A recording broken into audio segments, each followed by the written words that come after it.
Eh bien, bonsoir à tous et bienvenue à cette soirée d'observation. Donc, je vais vous faire la première partie qui, on a un petit peu un protocole ici où on fait une petite conférence. Alors, moi en particulier et avec un de mes collègues, on fait des actualités astronomiques.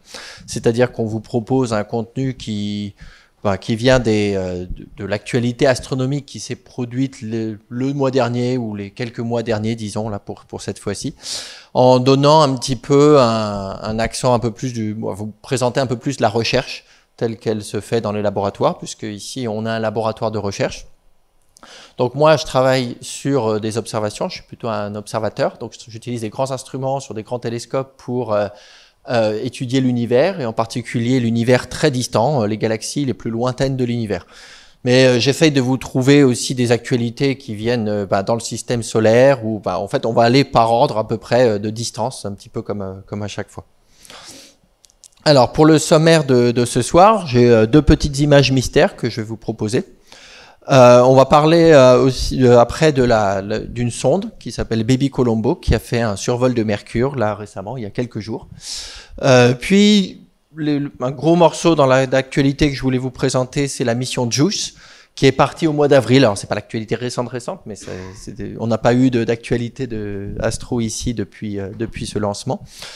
Et enfin d'autres résultats qui sont arrivés sur le télescope spatial James Webb, le JWST, sur des galaxies.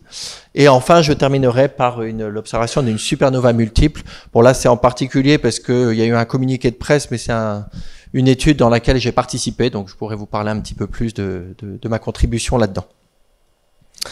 Alors, on va commencer par cette petite image mystère. Alors, je vais vous poser la question, qu'est-ce qu'on regarde là ? Quoi ça vous fait penser? La Lune, hein? Ça ressemble beaucoup à la Lune. Mais c'est pas la Lune. Il y en a qui disent c'est pas la Lune. Ça ressemble à la Lune, c'est comme le Canada Dry. Ça ressemble à la Lune, ça a la couleur de la Lune, mais c'est pas la Lune. C'est pas la Lune, mais c'est une Lune. D'accord? C'est-à-dire qu'une Lune, ce qu'on appelle une Lune, quand on ne parle pas de la Lune, c'est un satellite d'une planète. D'accord? Et ici, c'est un des satellites glacés de la plus grosse planète du système solaire, Jupiter. Et en fait, elle a 4 lunes, donc certaines qui sont grandes et glacées comme celle-ci. Et il s'agit de Ganymède. En fait, cette photo, elle a été prise très récemment. Je crois qu'elle est sortie il y a quelques jours.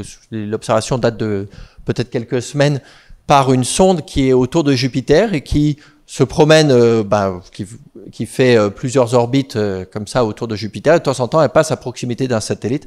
Et ça faisait longtemps qu'on n'avait pas, s'était pas approché autant d'un des satellites glacés. On va le refaire un peu plus, je vais vous présenter après avec la fameuse sonde JUICE. Donc la sonde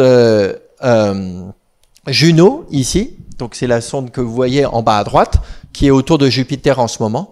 En fait, elle est partie, alors il me semble en 2011, et elle est arrivée en 2016 au voisinage de Jupiter. Et depuis 2016, en fait, elle fait des tours autour de la planète et elle prend de très très belles images, des images assez spectaculaires de la planète Jupiter. Et de temps en temps, elle passe à proximité des lunes. Là, elle est passée à 1000 km d'altitude. Donc comme ça, c'est voilà une sonde qui permet de faire un suivi sur une grande durée, disons, de Jupiter et de ses satellites. Alors pourquoi c'est intéressant d'aller étudier ces satellites? On va le revoir un petit peu après, mais pour juste anticiper, c'est des satellites glacés et dessus, en fait, on sait que la surface, on a l'impression qu'elle bouge un peu, en fait, qu'il y a un peu de tectonique, et c'est une tectonique qui est différente de celle qu'il y a sur Terre. Alors on pourrait se dire, voilà, c'est de la glace, c'est complètement différent, mais en fait, ça veut peut-être dire qu'en dessous, il y a un océan d'eau. Et donc, c'est quand même un des endroits où potentiellement il y aurait de l'eau liquide en profondeur dans ce satellite. Donc, c'est des endroits comme ça dans le système solaire où on va aller chercher pour étudier la structure et donc la sismique, disons, de la glace sur ce type d'objet. Une deuxième image mystère qui a été prise par la même sonde, la sonde Juno. Donc, si vous avez bien suivi, quelle planète on regarde ici? Jupiter, voilà. Donc c'est l'atmosphère de Jupiter. Et est-ce que vous voyez un truc particulier? Un petit point vert là. Et d'après vous, qu'est-ce que c'est?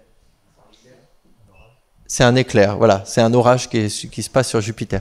Donc c'est une image, en fait, elle a été prise il y a assez longtemps, mais en fait, Bah, de temps en temps, en fait, il y a beaucoup d'images qui sont prises, énormément, et en fait, il y a des gens qui repassent derrière, alors font des traitements et découvrent des petits trucs comme ça. Et donc, c'est en faisant la séquence d'images, ils se sont aperçus qu'il y a eu un éclair comme ça qu'ils avaient arrivé à bien étudier. Alors, pourquoi c'est intéressant d'étudier les éclairs sur Jupiter? Eh bien, contrairement aux éclairs qu'il y a sur Terre, en fait, les éclairs de Jupiter se produisent majoritairement au pôle. En fait, sur Terre, la majorité des éclairs, si on prend juste sur toute la Terre, sont plutôt à l'équateur, là où l'air est plus humide, en fait. Et ici, en fait, c'est en altitude et c'est pas du tout, c'est pas que de l'eau.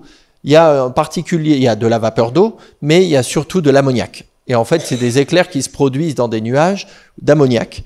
Et du coup, c'est une physique un petit peu différente, du moins qui déclenche ces éclairs. Et c'est des éclairs ultraviolents parce que pour pouvoir les voir depuis une sonde qui est quand même à plusieurs dizaines de milliers de kilomètres au-dessus de la surface, il faut que ce soit vraiment violent. Ils sont typiquement 10 000 fois plus énergétiques que les éclairs qu'il y a sur Terre. Donc c'est quand même assez fort. Mais j'ai trouvé l'image assez rigolote de voir le petit point qui correspond à un orage. Donc ça c'était pour la sonde Juno et les images qu'elle continue de nous envoyer. Donc pour l'actualité suivante, là je voulais vous présenter ce qui se passe avec Bepi Colombo. Donc Bepi Colombo, c'est une sonde robotisée qui est comme Juno, qui est partie en direction de Mercure.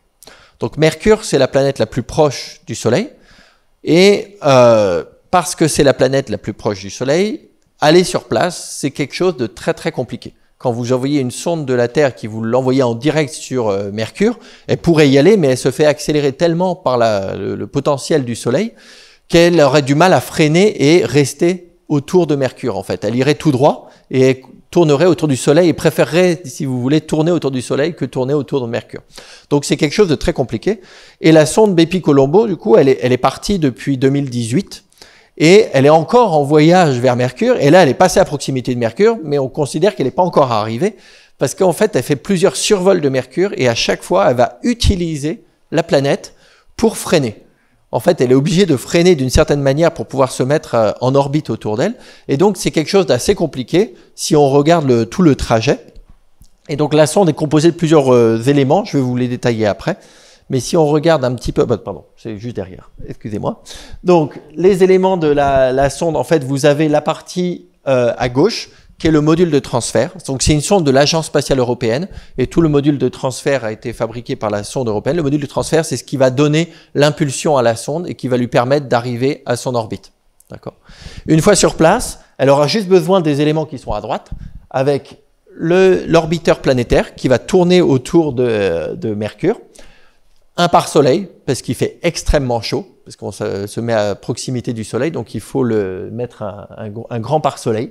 Et une autre sonde qui, elle, est surtout dirigée par l'Agence spatiale japonaise, donc c'est une mission conjointe entre l'Agence spatiale européenne et l'Agence spatiale japonaise, qui va se séparer, et on verra un petit peu après. Donc comment ça se passe au niveau de l'orbite? J'ai une petite vidéo, bon, pardon, un petit peu de pub pour l'Agence spatiale européenne, voilà, qui vous présente en fait la trajectoire de Bepi Colombo vers Mercure. Donc vous voyez la croix en fait qui vient de partir de la Terre ici en octobre 2018. Donc à l'époque j'avais fait une actualité au moment du lancement d'ailleurs. C'est pour ça que j'ai récupéré cette petite vidéo. Et vous voyez qu'on va pas du tout en direction de Mercure. Mercure qui est la planète qui va très vite près du Soleil. Pourquoi? Parce qu'on va repasser au niveau de la Terre. On fait un survol de la Terre, hop, pour récupérer une bonne impulsion, une bonne trajectoire pour pouvoir plonger vers l'intérieur du système solaire. L'avantage, c'est que les planètes, en fait, elles ont elles-mêmes elles donnent de la force, d'accord, elles donnent de l'énergie et permettent de changer l'orbite d'un satellite comme ça. Et donc, on a eu un survol de Vénus, un autre survol de Vénus, voilà. Et enfin, on arrive sur Mercure. Et là, vous voyez qu'on est à très grande vitesse et on va à une vitesse qui n'est pas du tout celle de Mercure, il faut la rattraper. Donc là, on est même à l'opposé. Deuxième survol de Mercure. Et là, c'était l'an dernier, à peu près il y a un an. Et là, on a à peu près une orbite de un an qui va recroiser Mercure en juin 2023. Et c'est le survol qui s'est produit il y a quelques jours. Voilà, le 20 juin 2023.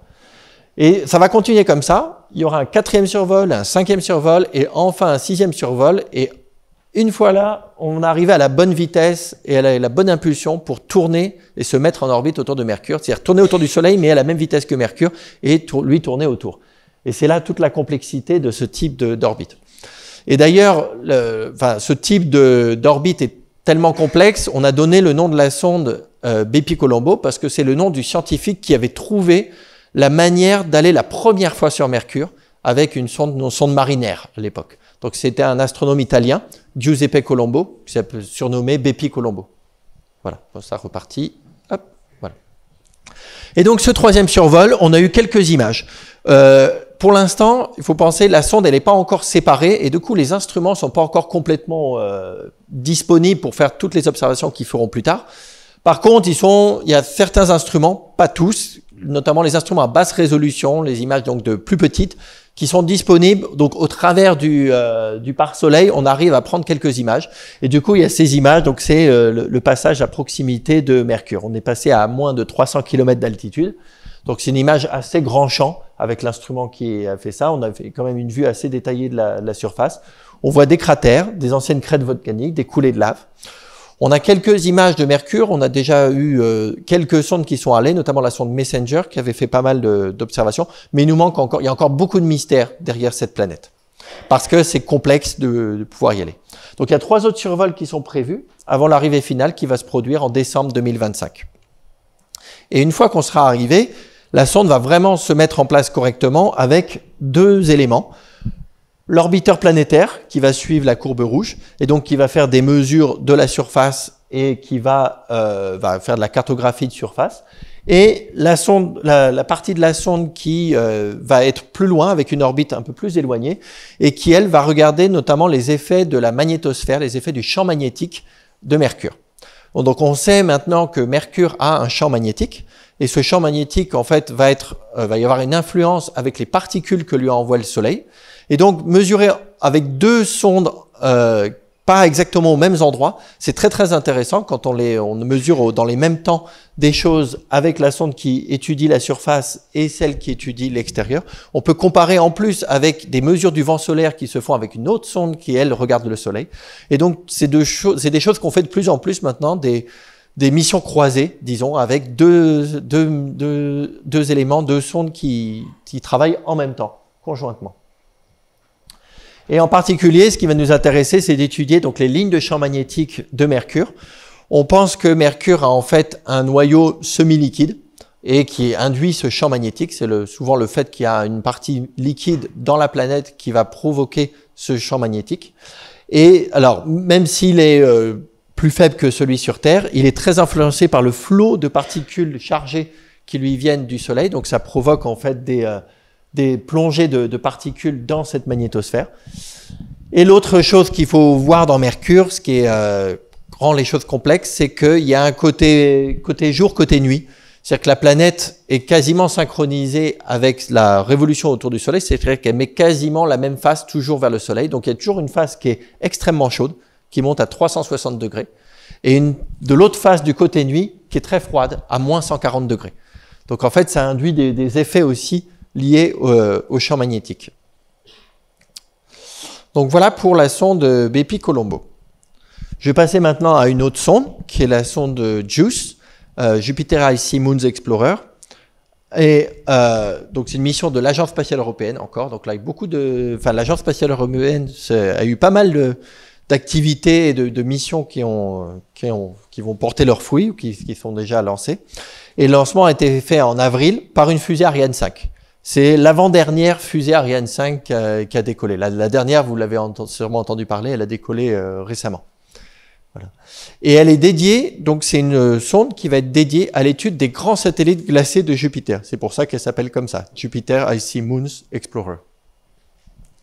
Donc c'est la plupart des sondes qu'on a envoyées sur Jupiter, notamment Juno, dont on a parlé tout à l'heure, étaient vraiment à dominante quand même Jupiter. C'est-à-dire qu'on voulait caractériser la planète, etc. C'était même un peu plus simple. Et là, on fait des sondes de plus en plus complexes. Et là, on va aller essayer le challenge, c'est de se mettre en orbite autour d'un satellite. C'est un petit peu le même principe qu'entre Mercure et le Soleil. Vous avez un gros objet à proximité qui vous entraîne et vous allez plutôt aller tourner autour du petit. Et c'est là la complexité, il faut trouver la bonne orbite. Et donc c'est le même principe, je ne vais pas refaire le détail, mais vous vous utilisez cet effet qu'on appelle de fronde gravitationnelle, c'est-à-dire qu'on va se placer à proximité des autres planètes pour avoir la bonne impulsion, la bonne énergie, la bonne orbite pour arriver sur Jupiter correctement. Et donc, depuis le lancement, et ça économise beaucoup de carburant. Ça prend du temps, mais ça permet de faire des missions qui sont plus légères, puisque embarquer du carburant, ça pèse lourd et c'est complexe. Et plutôt que d'embarquer du carburant, on préfère embarquer des instruments. Donc ça prend du temps. Les instruments, quand ils arrivent, c'est de la technologie d'il y a quelques années, mais ça suffit pour faire les observations qui nous intéressent. Et donc le lancement qui est en avril, ça veut dire qu'on va arriver on arrive sur Jupiter qu'en 2031. D'accord? Donc vous imaginez les ingénieurs, maintenant la sonde elle est partie, ils vont surveiller, mais voilà, il faut attendre 2031 pour que les scientifiques puissent commencer à avoir des données. Néanmoins, on va avoir des survols. Alors, les survols en plus de Terre ou Terre-Lune, le couple Terre-Lune, normalement, vu la date à laquelle ça a été envoyé, il fallait que ce soit avant le 18 avril, il y aura un survol Terre-Lune. Donc après le lancement, donc en août 2024, l'an prochain, il y aura un survol Lune-Terre. Puis après, il y aura un survol de Vénus, un autre survol de la Terre, encore un survol de la Terre, et enfin l'arrivée sur Jupiter. Donc on fait plein de boucles sur place. Voilà, c'est comme par exemple l'effet de fronde, on accélère un peu différemment, et après on l'éjecte et on l'envoie vers Jupiter. Et une fois arrivé sur Jupiter, là, il y a encore plein d'orbites très complexes qui vont se produire, puisqu'on va se mettre en orbite. Et après, l'idée, c'est que JUICE va faire plein de survols. On a 35 survols au total de lunes glacées. Donc ça va prendre quand même quelques années. Il y a plus de 3 ans de survols et des survols à grande proximité. Et enfin, la partie finale de la mission, dans la deuxième partie de la mission, en 2034-2035, et souvent après elle peut être prolongée, on verra après comment ça se passe, c'est de la mettre en orbite autour de Ganymède, donc le satellite qu'on a vu au tout début, donc un des satellites glacés. À l'intérieur de JUICE, bon, c'est pas juste pour prendre des images, en fait, vous avez 11 instruments scientifiques qui ont chacune leur spécificité, leur particularité. Vous avez une caméra visible, ça c'est à peu près standard, et surtout vous avez énormément de spectromètres. Donc les spectromètres, c'est ce qui va nous permettre d'analyser la lumière sous toutes ses couleurs, mais pas que les couleurs visibles, c'est qu'on va de l'ultraviolet, visible, infrarouge, et ce qu'on appelle le submillimétrique, c'est de l'infrarouge très lointain. Et on sait notamment une partie du rayonnement de la planète, qui est le rayonnement, il vient du Soleil, il est réfléchi. Il y a une partie qui est absorbée, une partie qui est émise. Et il y a un rayonnement propre de la planète. Et souvent, ce rayonnement propre, il est dans la partie infrarouge et submillimétrique. Et c'est là que ça devient intéressant de regarder ça. Quand on va aussi vers les ondes radio, on peut voir des mécanismes comme les aurores boréales qui vont se produire sur Jupiter. Et ben là, sur certains satellites comme Io, on va pouvoir les étudier ce type de phénomène. Il y a des altimètres, des radars, qui vont, là, c'est mesurer la topographie des satellites et surtout la structure interne. Avec les radars, on peut aller sonder en profondeur et aller surveiller justement avec des radars très précis la présence d'océans ou sur toutes les coutures de la planète. Puis des magnétomètres. Donc là, c'est une autre partie. Quand on va aller se balader entre les satellites, on va aller étudier la magnétosphère de Jupiter, c'est-à-dire le champ magnétique de Jupiter et l'enveloppe du champ magnétique. Et le plasma, c'est-à-dire les particules chargées que nous envoie le Soleil. Donc tout ça, c'est fait avec plein d'instruments différents. Donc vous avez une photo de la sonde à gauche avant qu'elle parte, avec tous les instruments. Les objectifs scientifiques, il y en a 3 essentiellement. Composition chimique et structure de la surface des satellites. Donc en faisant de la spectrométrie, on peut les mesurer, la présence de différents éléments chimiques à la surface, et voir donc s'il y a des zones, les zones des satellites glacés. Et aussi l'atmosphère de Jupiter. Donc on fait un petit peu les deux. Mesure de la topologie de la structure interne des satellites, comme je vous disais, est-ce qu'il y a un océan, est-ce qu'il y a une tectonique des plaques de glace, ou des structures de glace. Et enfin, l'environnement du système Jupiter et Lune, donc c'est cette interaction entre le plasma qui vient des particules chargées du Soleil et le champ magnétique de la planète. Et je voulais en particulier mentionner cet instrument-là qui s'appelle MAGIS, parce que, bon, Cocorico, il a été piloté, il est piloté par l'Institut d'astrophysique spatiale à Orsay, en France. Voilà. Donc, sinon, il y a tous les pays sont représentés sur cette mission, et la France fait partie d'autres instruments, mais en particulier celui-là, c'est celui qui est piloté et fabriqué, coordonné par l'Institut d'astrophysique spatiale.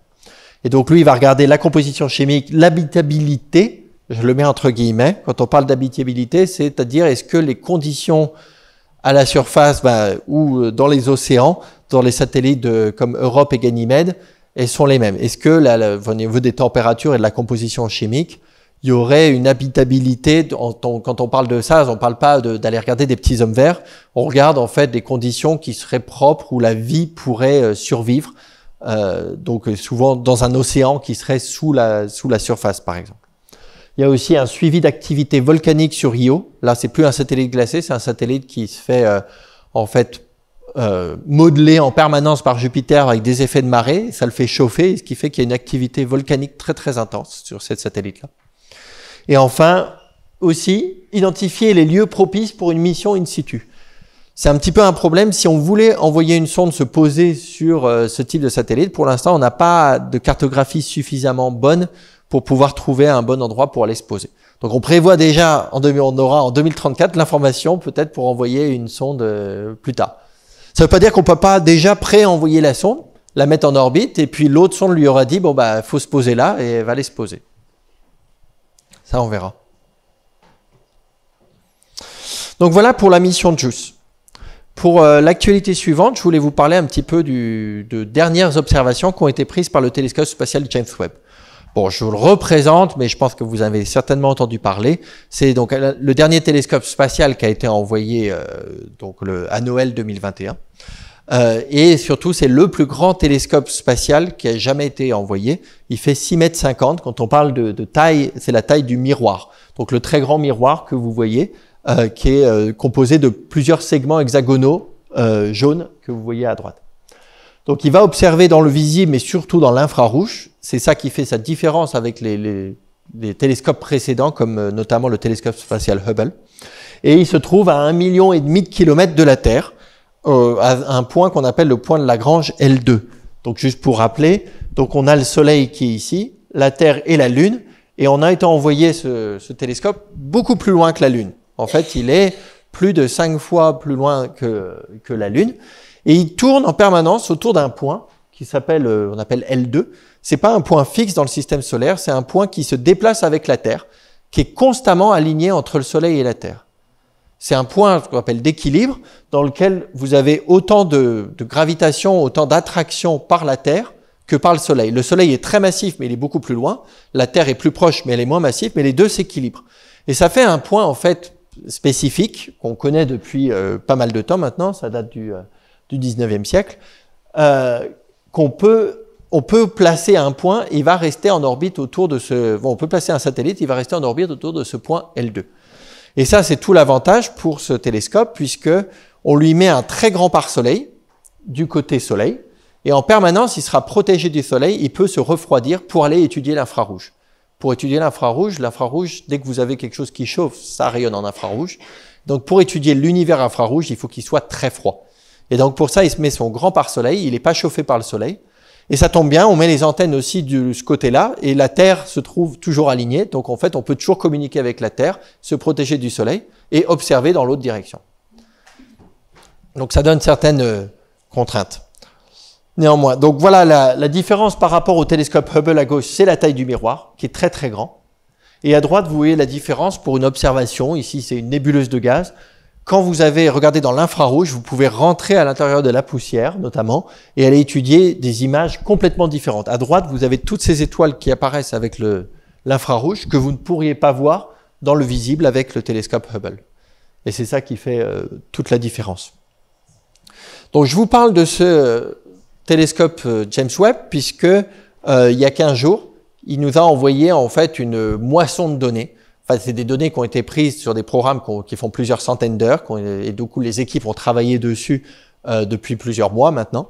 Et donc là, ça fait presque 1 an qu'il fait des opérations scientifiques. Les opérations scientifiques, les premières données ont été obtenues en juin-juillet l'an dernier, donc là ça va faire 1 an. Et il a accumulé maintenant pas mal d'observations, et notamment cette très très belle image. Sur cette image, en fait, vous voyez des galaxies. Donc pour rappeler, nous, notre système solaire et le Soleil, c'est une étoile, d'accord, le Soleil et ses planètes, qui font partie d'une galaxie, qui est la Voie lactée, qui contient des centaines de milliards d'étoiles. Et là, sur cette image, chacune des taches que vous voyez ici, c'est une galaxie, d'accord? Donc si vous pouviez zoomer sur chacune de ces galaxies, si on avait le pouvoir, on verrait en fait plusieurs centaines de milliards d'étoiles dans chacune de ces tâches. Et là, on les voit de très très très très loin. On est en train de regarder des galaxies parmi les plus distantes de l'univers. Et c'est ça, cette foison de données que nous a donné le télescope James Webb. Il nous a permis de révéler des galaxies extrêmement distantes. Donc là, c'est une petite image en fait de ce qui se passe. En fait, quand vous regardez des galaxies distantes, qu'est-ce qui nous intéresse? Eh bien, on va utiliser le fait que la lumière a mis un très grand nombre de temps pour venir jusqu'à nous. Si on regarde par rapport au début de l'histoire de l'univers, vous avez le Big Bang. À l'heure actuelle, l'univers a 13,7 milliards d'années. Avec des télescopes au sol, vous pouvez aller regarder des objets jusqu'à à peu près 6 milliards, un moment où l'univers avait 6 milliards d'années. Et avec le télescope Hubble, vous pouvez remonter au maximum à quelque chose qui est des objets qui sont... Vous êtes en train de les observer 500 millions d'années après le Big Bang. Donc on s'était déjà pas mal approché du début de l'histoire de l'univers. Mais avec le James Webb, on peut maintenant repousser ça beaucoup plus loin. Et on a atteint des galaxies dont la lumière a mis 13,5 milliards d'années pour venir jusqu'à nous. Ça veut dire qu'on est en train de les regarder tel que l'univers était à 200 millions d'années après ses débuts. Donc c'est les toutes premières galaxies qui se sont formées dans l'univers. L'intérêt là, c'est de regarder ces tout premiers objets, ces premières étoiles et ces premières galaxies en train de se former. Nous, notre propre galaxie, on pense qu'elle s'est formée certainement dans cette période-là. On peut pas la regarder, notre galaxie, à cette époque-là, bien sûr, mais on peut regarder d'autres galaxies qui pourraient lui ressembler à cette époque et comparer et comprendre comment tout ça s'est formé, en fait. On est en train de regarder la formation de toute la matière, les étoiles, les planètes dans l'univers. Et donc, je vous en parle de ces observations-là parce que avec Hubble, on avait réussi à avoir des galaxies dans cette partie-là, d'accord, au-delà de 500, plus tôt que 500 millions d'années après le Big Bang, il y en avait à peine une dizaine, je dirais. Et là, d'un seul coup, on a une foison de 1000 galaxies, plus d'un millier de galaxies, qui ont été observées avec le télescope James Webb, et surtout avec une mesure précise de leur distance, qui nous montre qu'on est vraiment en train de regarder des toutes premières galaxies. Et en plus de ça, on a un instrument spécifique qui est sur le télescope James Webb, qui s'appelle NIRSPEC, qui a permis de faire de la spectroscopie, c'est-à-dire encore une fois de décomposer la lumière suivant ses couleurs. Et donc ça, c'est la confirmation pour nous ultime. Quand on a une galaxie très très distante, en fait, on va avoir une signature dans son spectre très très très rouge. Et là, la signature, en fait, c'est une cassure dans le spectre qui est marquée ici en rouge. C'est peut-être pas forcément évident pour tout le monde, mais pour moi qui travaille dans ce domaine, c'est quelque chose, je dis, je trouve ça spectaculaire. Voilà, donc je vous partage ça, d'accord? Je partage mon enthousiasme, vous devez me croire après ça. Donc on regarde des objets qui apparaissent très rouges sur les images, et quand on fait un spectre, on voit en fait qu'il y a une cassure, il y a une remontée très forte et qui décroît après vers le rouge très légèrement. Donc en fait, on cherche cette signature-là. Et c'est ce qu'on appelle une cassure de Lyman, Lyman break en anglais. Et donc ça, c'est une indication précise qu'on est vraiment en train de regarder une galaxie très très distante. Et donc après, on peut aller au-delà. Maintenant qu'on sait qu'elle est très distante, on peut pousser les choses et aller mesurer peut-être des éléments chimiques dans ces galaxies. Pour la dernière actualité, je voulais vous parler un petit peu de supernova. Alors, pour rappeler ce qu'on appelle une supernova, c'est une explosion très lumineuse d'une étoile. Okay. Il y a plusieurs types de supernova. Donc, c'est dans une galaxie, vous allez voir d'un seul coup une étoile qui va exploser, qui va se rendre très très lumineuse. Et donc, quand vous regardez deux images d'une galaxie, celle du milieu et celle de droite, vous voyez apparaître un petit point. Et c'est ça qu'on appelle une supernova. Vous imaginez ici, normalement, on ne pourrait pas voir les étoiles individuelles, mais c'est d'un seul coup, cette étoile devient tellement lumineuse qu'elle se distingue de tout le reste. Par contraste, on va la voir apparaître. Qu'est-ce qui se passe en fait? Il y a deux cas possibles. Soit vous avez une étoile en fin de vie, une étoile très très massive en fin de vie. Par exemple, Bételgeuse, c'est une étoile super géante rouge. Si elle venait à terminer complètement sa vie, il y aurait une explosion très très forte. Et là, on verrait une étoile en plein jour, parce que ça se produirait dans notre galaxie. Dans notre galaxie, la dernière fois où ça s'est produit, c'est autour de 1500, 1600, quelque chose comme ça. Donc il y a certaines observations qui ont été vues d'étoiles en plein jour à cette époque-là. Il y en a à peu près une par siècle, mais on ne les voit pas toutes. Parce qu'il y en a qui sont cachées, qui sont de l'autre côté de la galaxie. Mais par contre, si vous, comme je vous ai montré sur une image, maintenant, quand on peut sortir de notre galaxie et aller voir d'autres galaxies. Et donc, si on surveille 1000 galaxies en même temps, on a 1000 fois plus de chances de tomber sur une supernova. Et donc, c'est ça qu'on fait. On prend des très grands champs, on va aller regarder toutes les galaxies, et on les surveille en permanence, et on regarde de temps en temps qu'il y a une étoile qui explose. C'est une supernova. L'autre possibilité, soit c'est une étoile très massive en fin de vie, soit c'est un objet compact qu'on appelle une naine blanche, qui est déjà un résidu d'étoile, en fait, un objet qui est devenu tout petit, qui fait à peu près la taille de la Terre, mais avec une masse proche du Soleil. Donc c'est un objet très compact, et qui va se mettre à imploser parce qu'elle devient trop massive. Comment ça se passe? Donc un objet comme une étoile à neutrons, c'est un objet très compact, comme une naine blanche, je voulais dire. C'est un objet très compact qui est donc blanc, qui rayonne, qui continue de rayonner à la fin de vie d'une étoile. Si par hasard vous avez une étoile compagnon qui est à côté d'elle, d'accord, ça arrive très souvent. Les étoiles binaires, il y en a énormément. Donc c'est souvent que quand une étoile finit sa vie, il se trouve qu'il y avait un compagnon avec. Eh bien, il y a de la matière qui va se retrouver à s'accréter et tomber sur cette naine blanche, qui est un objet donc très compact mais très massif. Et si ça se produit, et si de la matière s'accumule au niveau de l'étoile de la naine blanche, je vais y arriver, il y a une limite supérieure à la masse d'une naine blanche. Ça, c'est une limite théorique. Vous ne pouvez pas fabriquer une naine blanche supérieure à une certaine masse. Dès que vous atteignez cette masse, c'est plus possible. En fait, de l'énergie va s'accumuler, tout va exploser. Ça va faire exploser le système. Pourquoi c'est intéressant? Et c'est ce qu'on appelle une supernova spécifique, qu'on appelle de type 1A. C'est la catégorie, quand on avait nommé 1A, 1B, 2, C, etc. C'est les 1A qui sont très spécifiques, puisque c'est exactement ça qui va se produire à chaque fois. Pour la faire simple, en gros, ça veut dire qu'à chaque fois, dans l'univers, si vous reconnaissez que vous avez une supernova 1A, parce qu'il y a une signature spécifique, vous êtes toujours en train de regarder le même phénomène, c'est-à-dire un objet qui atteint la même masse et qui explose parce qu'il a trop de masse. Et grâce à ça, on va pouvoir dire, si on regarde toujours le même phénomène, si je le regarde à côté de moi, ça va être très lumineux. Si je le regarde très loin, il va être moins lumineux. D'accord? Parce que la lumière va s'éparpiller sur plus de surface. Inversement, si je ne sais pas la distance de ma supernova, je reconnais que c'est une supernova de type 1A. Si elle est lumineuse, ça veut dire qu'elle est proche. Si elle est moins lumineuse, ça veut dire qu'elle est plus lointaine.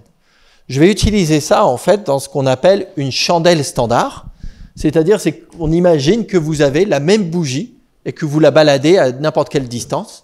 Si vous arrivez à mesurer l'éclat de la bougie, vous pouvez savoir à quelle distance, si vous savez que vous êtes en train de regarder cette bougie standard, cette chandelle standard, si vous la regardez, elle est faible, ça veut dire qu'elle est très loin. Et du coup, les supernovas, donc c'est représenté à gauche, c'est le même phénomène que vous avez sur 3 galaxies à différentes distances, c'est ce qu'on appelle les chandelles standards. On les calibre.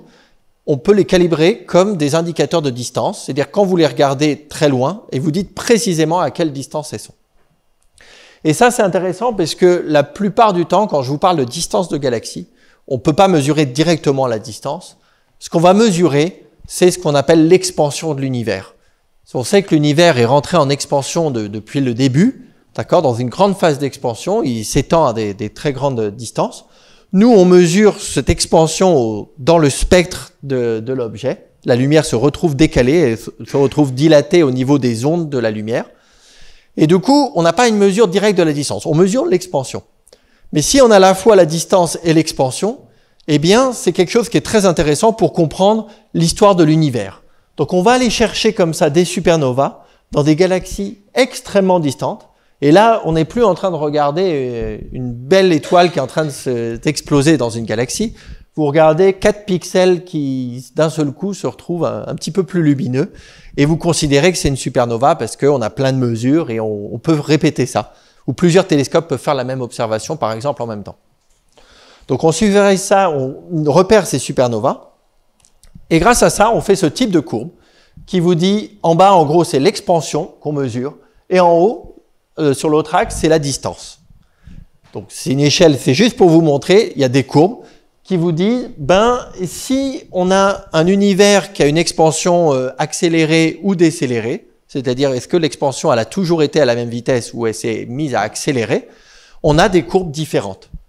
Et ce que montre ce schéma-là, c'est que si vous avez une expansion qui continue à peu près toujours de la même manière, ça ne colle pas du tout avec les points, vous avez une ligne la ligne pointillée. Ce modèle-là ne passe pas du tout par les points. Par contre, si vous prenez un modèle qui prend en compte une accélération de l'expansion de l'univers, c'est-à-dire qu'au début, elle va à une certaine vitesse, et puis ça s'accélère, cette expansion, à ce moment-là, vous tombez sur la courbe en trait plein qui passe parfaitement par les données. Ça, c'est une mesure qu'on fait depuis les années 80, fin des années 90 et qui a donné en fait un prix Nobel à 3 chercheurs qui, avec 2 équipes différentes, en fait, qui ont fait cette même mesure, qui ont abouti au même résultat de dire qu'il y a une expansion accélérée de l'univers. Donc, c'est ce qu'on représente ici. Vous avez l'univers qui est à toute petite échelle au tout début de l'histoire de l'univers, près du Big Bang, qui est rentré dans une phase d'expansion très forte, qui normalement aurait dû se ralentir progressivement. Et là, d'un seul coup, vous avez un phénomène qui fait que l'expansion s'est à nouveau accélérée. Ça s'est produit à peu près il y a 5 milliards d'années. Et ça, on le sait grâce aux mesures des supernovas. Et donc, aller chercher des supernovas de plus en plus loin, ça nous permet de bien mesurer cette expansion jusqu'à des très grandes distances. Ça suppose qu'on connaisse bien ce que c'est les supernovas, donc il y a plein de choses derrière. Donc là, c'est ce qu'on appelle l'énergie noire. C'est ce mécanisme qui fait qu'on aurait une expansion accélérée de l'univers. C'est quelque chose, si on dit énergie noire, c'est parce qu'on ne sait pas du tout ce que c'est. Il y a plein de modèles théoriques derrière pour expliquer potentiellement ce que ça pourrait être. Pour l'instant, on n'en a aucune idée. D'accord ? Que ce soit clair. Donc en fait, il y a d'autres manières de voir de la nouvelle physique ou des choses comme ça. On cherche à aller un peu plus loin. Et c'est pour ça qu'on étudie ces supernovas très loin dans l'univers. Pourquoi je vous parle de supernovas ? Parce qu'il y a une étude là à laquelle j'ai participé qui a utilisé des observations avec le Zwicky Transition Facility, le ZTF, au Mont Palomar en Californie. Vous avez ici le Mont Palomar. Il est situé, c'est un instrument qui est mis sur un télescope qui fait 1,20 m et qui a un très très grand champ. En fait, ce champ, c'est celui que vous avez à droite, les 16 carrés. En comparaison par rapport à d'autres instruments, c'est un des plus grands champs qui existent sur Terre, mais c'est un petit télescope.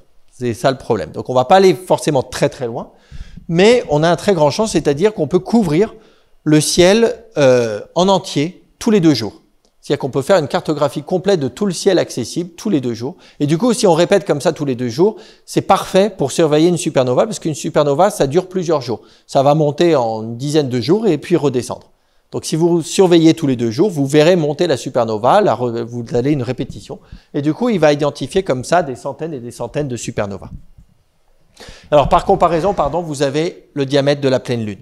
D'accord ? Pour vous donner une idée du champ qu'on va pouvoir couvrir comme ça avec cet instrument. Et à droite, vous avez la galaxie d'Andromède aussi comme référence.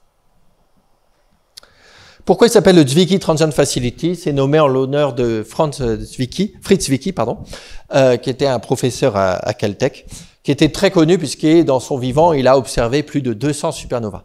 Bon, il avait des idées très très géniales. Après, c'était quelqu'un d'exécrable, comme vous pouvez voir sur la photo. Voilà. Et l'observation qu'on a pu obtenir avec le groupe avec lequel je travaille, c'est une supernova qui avait une brillance anormale. Brillance anormale, ça veut dire que si on la mettait sur la courbe de tout à l'heure, alors là, elle serait complètement dans les choux, d'accord ? Elle serait pas du tout sur la courbe qu'on prévoirait.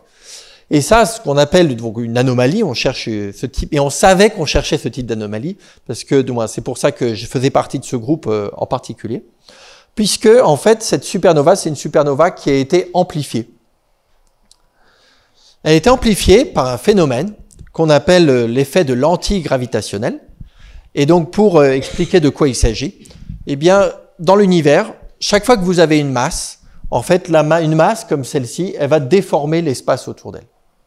Donc, déformer l'espace, ça veut dire que si vous avez de la lumière qui lui passe à côté, la lumière va se retrouver déviée, et déviée à la manière d'un système optique, d'un télescope qui, lui aussi, va dévier. C'est pour ça qu'on parle de lentille gravitationnelle. Mais c'est simplement la gravitation qui fait ça. Et donc, si vous avez, une galaxie qui vous envoie des rayons lumineux, y compris une supernova dans la galaxie, par exemple, et vous lui rajoutez une grosse masse entre elle et vous, ici c'est un amas de galaxies, mais ça pourrait être simplement une grosse galaxie, À ce moment-là, la lumière va se retrouver courbée et dans certains cas, vous pouvez avoir plusieurs images de la même galaxie et donc du même phénomène s'il s'agit du supernova.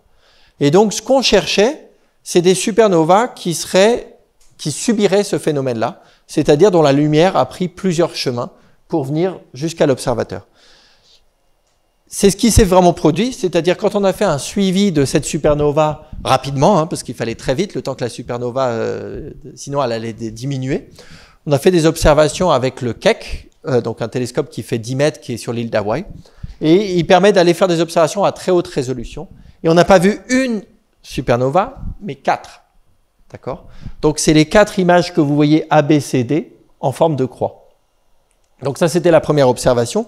Pourquoi on a 4 images ? Parce qu'en fait, vous avez ici une galaxie qui fait office de lentille, qui se trouve entre nous et la supernova. Et ça permet de dire que, en fait, il n'y avait pas une supernova, mais on en voit 4 images. Donc en fait, on voit 4 fois plus de lumière que la supernova normale. Et en plus, chacune de ces images est elle-même amplifiée. Donc en fait, on a un effet d'amplification très très fort, plus d'une dizaine de fois, qui permet de voir cette supernova de manière beaucoup plus brillante. Ce qui est intéressant à voir, c'est que cette supernova, elle s'est produite dans une galaxie qui est en haut à gauche. En fait, elle s'est retrouvée, on a trouvé le cœur de la galaxie, elle est en haut à gauche. Donc en fait, elle était beaucoup plus loin. On pourrait penser quand c'est comme ça que la galaxie se retrouve complètement alignée derrière, mais non, elle était en haut à gauche. Et ça, on l'a pu vraiment le mesurer grâce au spectre. Donc ça, c'est la partie à laquelle j'ai contribué. Donc on a utilisé un instrument qui s'appelle MUSE, qui a été fabriqué ici. En fait, on l'a installé dans le hall d'intégration que vous allez visiter derrière. On l'a emmené au Chili et il a pu observer donc cette supernova, le champ de la supernova. Et on a pu confirmer par spectroscopie que la galaxie qui était à l'origine de la supernova, elle était en haut à gauche, qu'on avait bien la supernova en bas à droite, et à quelle distance se trouvait cette fameuse lentille qui était entre nous et la supernova. Donc ça, c'est très intéressant comme phénomène parce que ça nous permet de mieux comprendre comment se produisent à la fois les supernovas et l'effet de l'antigravitationnel. En boostant le signal, on arrive à avoir beaucoup plus d'informations. Donc on l'a appelé SN comme supernova Zwicky, parce que il se trouve en plus que Fritz Zwicky, il avait eu l'idée des lentilles gravitationnelles également, en partie. Et du coup, ça collait bien, parce qu'il avait à la fois découvert des supernovas et vu l'effet de lentilles gravitationnelles. Donc voilà, on a un moyen très important pour tester les modèles de supernova et l'effet d'amplification gravitationnelle. Et on cherche et on s'attend à en trouver de plus en plus de ce type de phénomène. En tout dernier, je voulais simplement vous dire, il y a un événement qui va se produire après, là, ce sera pour les prochaines actualités, mais je préfère anticiper, vous allez certainement en entendre parler. C'est le lancement d'un satellite qui s'appelle Euclide. Donc Euclide, c'est un instrument un télescope spatial, un peu comme le James Webb. Il va se retrouver lui aussi autour du point L2, le fameux point L2. Donc, mais il y a de la place, ils vont pas rentrer en collision ou quoi que ce soit. Il y a déjà plein de satellites qui se trouvent autour de. Donc il est assez grand, vous voyez la taille qu'il fait. Il aurait dû être lancé par une fusée Ariane 6, mais avec les retards, vous avez peut-être entendu parler, il y a beaucoup de retards sur les lancements des fusées Ariane 6. On ne voulait pas prendre trop de risques avec le premier lancement d'Ariane 6, qui est même pas prévu encore pour l'an prochain. Donc en fait, entre Ariane 5 et Ariane 6, il y a un gros blanc en ce moment. Voilà, il n'y a plus rien pour l'instant pour lancer.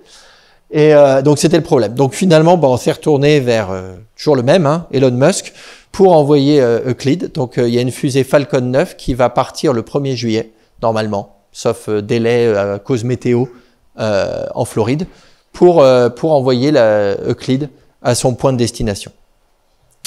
L'objectif, c'est d'aller mesurer, comme je vous ai dit tout à l'heure, c'est pour ça que j'en ai profité aussi, l'expansion de l'univers. Et Euclide, en fait, il va nous permettre d'aller regarder très très loin, jusqu'au moment où cette accélération, normalement, elle est plus prépondérante. Donc, on a pu remonter avec les supernovas jusqu'à la ligne à peu près 5 milliards d'années. Et Euclide pourra mesurer l'expansion de l'univers, normalement, jusqu'à à peu près 10 milliards d'années. Donc, avec différents mécanismes, je ne vais pas vous rentrer dans ces détails-là, mais c'est le principe de cet instrument. Et il va couvrir pour ça tout le ciel. C'est toujours le problème quand on veut faire de la cosmologie, il faut avoir une vision complète de l'univers. Il va couvrir toutes les zones en bleu. C'est-à-dire qu'on évite la Voie lactée. Bon, ça, on n'a pas le choix, puisque dans le plan de la Voie lactée, il y a trop d'étoiles et ça nous empêche de voir des galaxies qui sont très loin. Et on évite l'autre plan qui est le plan du système solaire, parce que vous avez toujours un peu de poussière dans le système solaire, ce qu'on appelle la lumière zodiacale, et ça empêche d'aller observer très loin, ça fait beaucoup d'atténuation. Donc si vous retirez la partie de la Voie lactée ici et la partie ici de la lumière zodiacale, Euclide va observer cette partie-là, celle-ci, celle-ci et celle-ci. Il va faire une couverture à peu près uniforme, sauf au niveau des taches jaunes où il va aller très très profond. Voilà, je ne vais pas rentrer dans ces détails, je pourrais vous en reparler aux prochaines actualités, je pense que c'est mieux. Et je vais m'arrêter là, donc place aux observations. Vous avez l'honneur de utiliser le télescope de 1 mètre après sa rénovation. On a fait en fait une rénovation des coupoles, il y a eu beaucoup de travail par mes collègues, vous voyez, qui s'amusent bien au niveau du télescope à passer la tête au travers du miroir. Donc il y a une rénovation des coupoles, vous voyez quand même la différence au niveau de la qualité des coupoles, on a tout repeint, et puis le mécanisme surtout des coupoles qui a été refait. Et on en a profité pour réilluminer le miroir, donc on a fait une belle couverture au miroir. Je ne vais même pas vous montrer la photo du miroir d'avant, tellement on avait honte. Voilà. Donc profitez-en bien et passez une bonne soirée.